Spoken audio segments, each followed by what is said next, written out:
Hello, I am doctor Madhavi वैश्य। आइए आज हम बात करते हैं कि सोरियासिस के पेशेंट्स को कौन कौन सी दालें खानी चाहिए।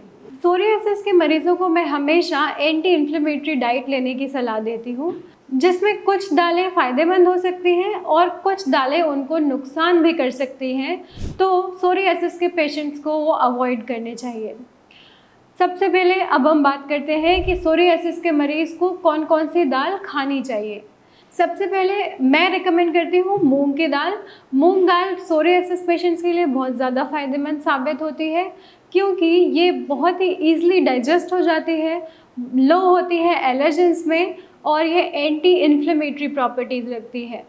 प्रोटीन कंटेंट इसमें बहुत ज़्यादा होता है और इसके अंदर स्किन को रिपेयर करने की क्षमता होती है, इसलिए ये स्किन रिपेयर में भी अच्छा काम कर सकती है और सोरियासिस को आराम देने में भी अच्छा काम कर सकती है। फिर मैं मसूर दाल रिकमेंड करती हूँ। मसूर दाल में बहुत ज़्यादा फाइबर कंटेंट होता है और प्रोटीन भी बहुत हाई अमाउंट में होता है और इसमें ग्लूटेन नहीं होता है, इसलिए ये सोरियासिस पेशेंट्स के लिए बहुत सेफ़ है। फिर आप तूर दाल ले सकते हैं, बहुत ही मॉडरेट अमाउंट में। बहुत ज़्यादा भी आपको नुकसान करेगा, क्योंकि ये गैस्ट्रिक इश्यूज़ क्रिएट कर सकता है, जैसे आपको इससे गैस, एसिडिटी की समस्या हो सकती है। इसलिए आप तूर दाल ले सकते हैं, लेकिन मॉडरेट अमाउंट में लें और ये अच्छा प्रोटीन सोर्स भी है। फिर आप चना दाल भी यूज़ कर सकते हैं। आप चना दाल अपनी डाइट में ले सकते हैं।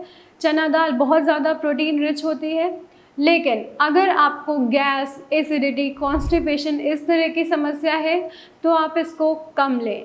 आइए अब हम बात करते हैं कि सोरियासिस पेशेंट्स को कौन सी दालों से बचना चाहिए। सबसे पहला है उड़द दाल। ये बहुत हेवी होती है और कई लोगों में गैस, एसिडिटी, ब्लोटिंग, इन्फ्लेमेशन बढ़ा सकती है, तो सोरियासिस फ्लेयर अप हो सकता है, ट्रिगर हो सकता है, उनके सिम्टम्स बढ़ सकते हैं, उनकी परेशानियां बढ़ सकती हैं। फिर आप राजमा, लोबिया, सोयाबीन, छोले इसको बहुत ज़्यादा मात्रा में ना लें।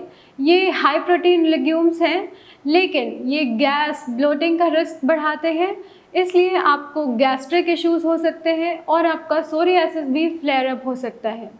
तो इससे जितना हो सके बचें।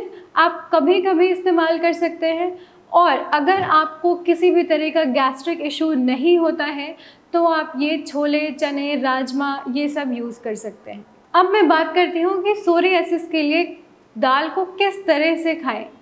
सबसे पहले दाल में जब आप तड़का लगाएं तो उसमें हींग, जीरा, हल्दी इन सब का ज़रूर उपयोग करें, क्योंकि इन तीनों में ही एंटी इन्फ्लेमेटरी इफेक्ट होता है। अब मैं आपसे बात करती हूँ कि आपको दाल किस तरीके से खानी चाहिए जिनको सोरियासिस है। तो जब भी आप दाल बनाएं तो उसमें हल्दी, हींग, जीरा इस तरह की चीज़ों का ज़रूर उपयोग करें, क्योंकि इनमें एंटी इन्फ्लेमेटरी इफेक्ट होता है। फिर दाल को बहुत अच्छे से उबाल कर ही खाएं।